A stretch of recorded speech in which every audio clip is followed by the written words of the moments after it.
Hello, Assam ವಲೈಕುಮ್. ಇಂದಿನ ride ಆಗಿದೆ ಬಸ್ವೆ airport ಕಡೆಗೆ. ಇದು ನ್ಯಾಷನಲ್ ಹೈವೇ ರಾಷ್ಟ್ರೀಯ ಹೆದ್ದಾರಿ 66 ಆಗಿದೆ. ಇದು ಹಳೆ ಅಂಗಡಿಯಿಂದ ಎನ್ ಐ ಟಿ ಕೆಯಿಂದ ಪಿಕಪ್ ಮಾಡಿ ಏರ್ಪೋರ್ಟ್ಗೆ ಹೋಗುವ ರಸ್ತೆ ಆಗಿದೆ. ಈಗ ಸೀಸನ್ ಆಗಿರೋ ಕಾರಣ ಒಂದಷ್ಟು ಜಾಸ್ತಿ ಇದೆ. ಇದು NITK. ಇಲ್ಲಿ ಪಿಕಪ್ ಮಾಡಿದ ನಂತರ ನೇರವಾಗಿ ಏರ್ಪೋರ್ಟ್ ಕಡೆ ಹೋಗೋದು. ರಸ್ತೆ ಫ್ರೀ ಇದೆ. ಈಗ ಮುಂದೆ ಹೇಳಲಿಕ್ಕೆ ಸಾಧ್ಯ ಇಲ್ಲ ಟ್ರಾಫಿಕ್ ಇರ್ಬೋದಾ ಇಲ್ವಾ ಅಂತ. ಏರ್ಪೋರ್ಟ್ಗೆ ಹೋಗೋದಾದ್ರೆ ಒಂದಷ್ಟು ಬೇಗ ಹೋಗೋದು ಉತ್ತಮ. ಒಳಿತು. ರಸ್ತೆ ಖಾಲಿಯಾಗಿದೆ. ಆದರೆ ಇಲ್ಲಿ ಬ್ಯಾರಿಕೇಡ್ ಇರೋ ಕಾರಣ ಮತ್ತೆ ಬ್ಲಾಕ್ ಆಯಿತು. ಈ ಬ್ಲಾಕ್ನಲ್ಲಿ ಒಂದಷ್ಟು ಸಮಯ ವ್ಯರ್ಥವಾಯಿತು. ಪ್ಯಾಸೆಂಜರ್ ಲೇಡಿ ಆದ ಕಾರಣ ಏನು ಮಾತಾಡದೆ ಸುಮ್ಮನೆ ವಿಡಿಯೋನ ನೋಡ್ತಾ ಹಾಗೆ ರಸ್ತೆಯನ್ನು ನೋಡ್ತಾ ಹೋಗ್ತಿದ್ದೆ. ಇಲ್ಲಿ ಕೂಡ ಬ್ಯಾರಿಕೇಡ್ ಇರೋ ಕಾರಣ ಮತ್ತೆ ಬ್ಲಾಕ್ ಆಯಿತು. ಈ ಬ್ಲಾಕ್ ತುಂಬ ಹೊತ್ತಿತ್ತು. ಹಾಗಾಗಿ ಹೇಳೋದೇನೆಂದರೆ, ಯಾರಾದರೂ ಏರ್ಪೋರ್ಟಿಗೆ ಹೋಗೋದಾದರೆ ಸ್ವಲ್ಪ ಬೇಗ ಹೊರಡುವುದು ತುಂಬ ಒಳಿತಾಗಿದೆ. ಈ ಬ್ಲಾಕ್ನಲ್ಲಿ ತುಂಬ ಹೊತ್ತು ಕಳೆದು ಹೋಯಿತು.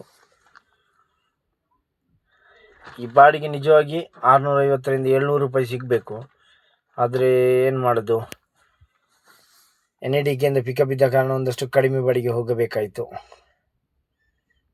Passenger satisfaction is our objective ಆದ ಕಾರಣ ಇಲ್ಲಿ ಹೇಳಿದ್ರು ಗ್ರಾಹಕರು ಅಲ್ಲಿಗೆ ಮುಟ್ಟೋದು, ಪ್ಯಾಸೆಂಜರ್ ಹೇಳಿದ್ರು ಅಲ್ಲಿಗೆ ಮುಟ್ಟೋದು ನಮ್ಮ ಕರ್ತವ್ಯ ಆಗಿತ್ತು. ಅದರಿಂದ ಹೋದೆ. ಇಲ್ಲಿ ಮತ್ತೆ ಫ್ರೀ ಆಗಿತ್ತು. ಏನಂದರೆ ಇಲ್ಲಿ ಬ್ಯಾರಿಕೇಡ್ ಏನೂ ಇಲ್ಲ, ರಸ್ತೆ ದಾಟುವ ಸ್ಥಳವಲ್ಲ. ಹಾಗಾಗಿ ಇಲ್ಲಿ ಫ್ರೀ ಆಗಿತ್ತು. ಬಿಸಿಲು ಜೋರಿರುವ ಕಾರಣ ಒಂದಷ್ಟು ಕಷ್ಟವಾಯಿತು. ಹಾಗೆ ಮುಂದುವರಿಯುವಾಗ ಒಂದು ಆ್ಯಪ್ನಲ್ಲಿ ಒಂದು ಬಾಡಿಗೆ ಬಂತು. ಆದರೆ ಅದನ್ನು ಆ್ಯಕ್ಸೆಪ್ಟ್ ಮಾಡಲಿಕ್ಕೆ ಸಾಧ್ಯ ಆಗ್ತಾ ಇಲ್ಲ. ಏಕೆಂದರೆ ನಾನು ರೈಡಿಗೆ ಹೋಗ್ತಾ ಇದ್ದೇನೆ. ರೈಡಿಗೆ ಹೋಗ್ತಿರುವ ಕಾರಣ ಅದನ್ನು ಆ್ಯಕ್ಸೆಪ್ಟ್ ಮಾಡಲಿಕ್ಕೆ ಸಾಧ್ಯ ಇಲ್ಲ. ಈಗ ಬಿಸಿಲದಾಗಿ ಜೋರಿರೋದ್ರಿಂದ ನೀರನ್ನು ಹೆಚ್ಚು ಕುಡಿಯಿರಿ, ಇಲ್ಲದಿದ್ದರೆ ಆರೋಗ್ಯಕ್ಕೆ ತುಂಬ ಸಮಸ್ಯೆ ಆಗ್ಬೋದು. ಹಾಗೆ ನವಮಂಗಳೂರು ಬಂದರಿನ ಹತ್ತಿರ ಬಂದೆವು. ಈ ಫ್ಲ್ಯಾಗ್ ಕಾಣ್ತಿದೆಯಲ್ಲ, ಭಾರತೀಯ ಫ್ಲ್ಯಾಗ್, ಇದು ನವಮಂಗಳೂರು ಬಂದರಾಗಿದೆ, ಪೋರ್ಟ್ ಆಗಿದೆ. ನವಮಂಗಳೂರು ಪೋರ್ಟ್ ಆಗಿದೆ. ಮುಂದೆ ಮುಂಚೆ NMPT ಅಂತ ಇತ್ತು, ಈಗ NMPA ಆಗಿದೆ. ಈಗ ಅದಾನಿಯ ಕೈ ಸೇರಿದೆ. ಇಲ್ಲಿ ಎಡಬದಿಯಲ್ಲಿ ಇರುವುದು MCF, ಬಲಬದಿಯಲ್ಲಿ NMPT ಇದ್ದರೆ ಎಡಬದಿಯಲ್ಲಿ MCF ಇತ್ತು. ಈಗ MCF ಹೋಗಿ ಪಾರದೀಪ್ ಕೆಮಿಕಲ್ ಆಗಿದೆ. ಅಲ್ಲಿಂದ ನೇರವಾಗಿ ಮತ್ತೆ ಹೊರಟಿದೆವು. ಕೂಳೂರು ಕಡೆ ಹೊರಡ್ತಾ ಇದ್ದೇವೆ. ನಮಗೆ ಕೂಳೂರಿನಿಂದ ಲೆಫ್ಟ್ ತೆಗಿಬೇಕಾಗುತ್ತೆ. ಹಾಗೆ ಇದು ಕೂಳೂರು ಬ್ರಿಡ್ಜ್ ಆಗಿದೆ. ಇದು ಹಳೆಯ ಸೇತುವೆ, ಬ್ರಿಟಿಷ್ ಕಾಲದ ಸೇತುವೆ ಅಂತ ಹೇಳಿದಂತೆ ಕೇಳಿದ್ದೇವೆ. ಇದು ಹಳೆಯ ಸೇತುವೆ ಆಗಿದೆ. ಈಗಲೂ ಸರಿಯಾಗಿದೆ, ದುರಸ್ತಿ ಮಾಡಿದ್ದಾರೆ 2-3 ಸಾರಿ, ಆದರೆ ಈಗಲೂ ಇದೆ. ಹೇಗಿದೆ ನೋಡಿ ಸೇತುವೆ. ಇದು ಕೂಳೂರು ಫ್ಲೈಓವರ್ ಆಗಿದೆ. ರೈಟ್ ಸೈಡಲ್ಲಿ ನಾವು ಫ್ಲೈಓವರ್ಗಿಂತ ಕೆಳಗಡೆಯಿಂದ ಬರಬೇಕಾಗುತ್ತೆ. ಯಾಕಂದರೆ ನಾವು ಏರ್ಪೋರ್ಟಿಗೆ ಹೋಗೋದು. ಇಲ್ಲಿ ಲೆಫ್ಟ್ ತೆಗಿಬೇಕಾಗುತ್ತೆ ಕಾವೂರು ರೋಡಿಗೆ. ಇಲ್ಲಿ ಅಷ್ಟೊಂದು ಟ್ರಾಫಿಕ್ ಇರಲ್ಲ. ಇದು ಕಾಂಕ್ರೀಟ್ ರಸ್ತೆ ಆಗಿದೆ, ಡಬಲ್ ರೋಡ್ ಕೂಡ ಆಗಿದೆ. ಅರ್ಧ ಕಾವೂರುವರೆಗೆ ಡಬಲ್ ರೋಡ್ ನಮಗೆ ಸಿಗುತ್ತೆ.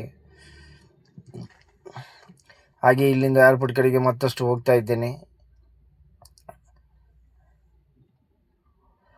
ಈ ಬಸ್ಸಿನಿಂದ ಹೋದರೆ ನಾವು ಸಂಪೂರ್ಣ ಬ್ಲಾಕಲ್ಲಿ ಕೆಡಬೇಕು. ಯಾಕಂದರೆ ಬಸ್ ಅಲ್ಲಿ ನಿಲ್ಲಿಸ್ತಾನೆ. ಹಾಗಾಗಿ ಅದನ್ನು ಓವರ್ಟೇಕ್ ಮಾಡ್ತಾ ಹೋದೆ. ಇಲ್ಲಿ ಒಬ್ಬ ಕಾರ್ನವನು ಅಡ್ಡ ಬಂದ, ಆದರೂ ಅದಕ್ಕೆ ಬೈಕ್ನವನು ಅದನ್ನು ಮೇಂಟೈನ್ ಮಾಡ್ತಾ ಹೋದ. ಅಲ್ಲಿಂದ ನೇರವಾಗಿ ಕಾವೂರು ಕಡೆ ಬಂದ್ವಿ.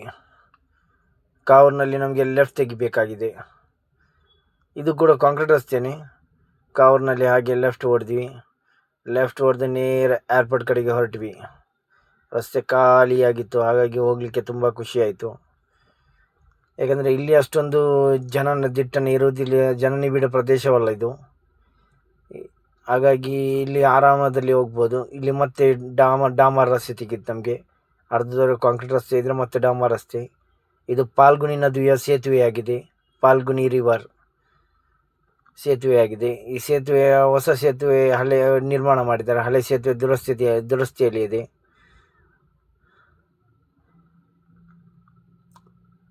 ಇಲ್ಲಿಯ ದೃಶ್ಯ ನೋಡಲಿಕ್ಕೆ ತುಂಬ ಖುಷಿಯಾಗುತ್ತೆ. ಏರ್ಪೋರ್ಟ್ ದೃಶ್ಯ ನೋಡಲಿಕ್ಕೆ. ಈ ಸ್ಥಳವನ್ನು ನೋಡುವಾಗ ನೆನಪಾಗೋದು ಕೆಂಜಾರು ವಿಮಾನ ಅಪಘಾತವನ್ನಾಗಿದೆ. ಏರ್ಪೋರ್ಟ್ನ ಫ್ಲೈಟ್ ಕ್ರ್ಯಾಶ್ ಆದದ್ದೊಂದು ಸ್ಥಿತಿಯಾಗಿದೆ. ಮತ್ತು ಇಲ್ಲಿ ರೈಟ್ ತೆಗಿಬೇಕಾಗುತ್ತೆ ನಮಗೆ. ನಾವು ಏರ್ಪೋರ್ಟ್ ಕಡೆ ಹೋಗಬೇಕಾದ್ರೆ ನೇರವಾಗಿ ಹೋದರೆ ಬಸ್ಪೆ ಕಡೆ ಹೋಗ್ತೀವಿ.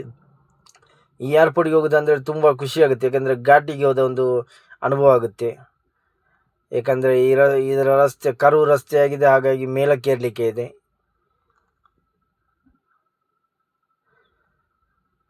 ನೋಡಿ ಈ ರಸ್ತೆ ಹೇಗಿದೆ ಅಂತ. ಮೊದಲು ಮ್ಯಾಂಗ್ಳೂರು ಇಂಟರ್ನ್ಯಾಷನಲ್ ಏರ್ಪೋರ್ಟ್ ಆಗಿತ್ತು, ಇದು ಈಗಲೂ ಅದೇ ಆಗಿದೆ, ಆದರೆ ಈಗ ಅದಾನಿ ಕೈಗೆ ಸೇರಿದೆ. ಇದು ಅದಾನಿ ಕೈಗೆ ಸೇರಿಯಾಗಿದೆ. ಇಲ್ಲಿ ಮಾತ್ರ ನೋಡಲಿಕ್ಕೆ ಸುಂದರವಾದ ದೃಶ್ಯಗಳಿವೆ. ಇಲ್ಲಿ ಮೇಲೆ ಹತ್ತುವಾಗ ನೋಡಿ ಹೇಗಿದೆ ದೃಶ್ಯ ಅಂತ ನೋಡಿ. ಪ್ರಕೃತಿಯ ರಮಣೀಯ ದೃಶ್ಯವನ್ನು ಸವಿದ ಒಂದು ಖುಷಿಯಾಗಿದೆ. ಇಲ್ಲಿ ಟೋಲ್ ಇದೆ, ಏಕೆಂದರೆ ಇಲ್ಲಿ ನಮಗೆ ಆಟೋದವ್ರಿಗೆ ಈಗ ಟೋಲ್ ಇದೆ, ಮೊದಲು ಫ್ರೀ ಆಗಿತ್ತು.